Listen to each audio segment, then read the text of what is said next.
तो जी हाँ, नमस्कार दोस्तों, मैं हूं अजीत यादव और आप लोग देख रहे हैं भोजपुरी पेज यूट्यूब चैनल। दोस्तों, आज सुबह सुबह प्रमोद प्रेमी यादव जी का फिर से एक और शानदार गाना को आप सबके बीच में रिलीज किया जा रहा है, जिस गाने का पोस्टर आ चुका है। आप लोग हमारे वीडियो में देख सकते हैं। दोस्तों, गाने का नाम दिया गया है प्रेमी जी के धन ही यह। दोस्तों, इस गाने को प्रमोद प्रेमी यादव जी गाए हैं और साथ में शिवानी सिंह भी इस गाने को गाई है। ड्यूट सॉन्ग है, बहुत ही शानदार ये गाना है भाई लोग।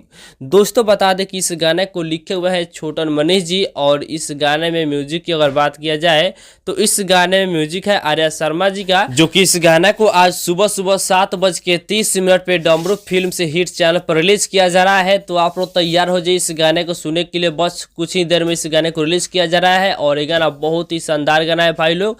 तो फिलहाल का यही अपडेट है। आप लोग इस गाने को सुनने के लिए कितना एक्साइटेड है कमेंट में बताइएगा। तो इसी के साथ इस वीडियो को समाप्त करते हैं, फिर मिलते हैं किसी नए अपडेट के साथ। तब तक जय हिंद, जय भोजपुरी।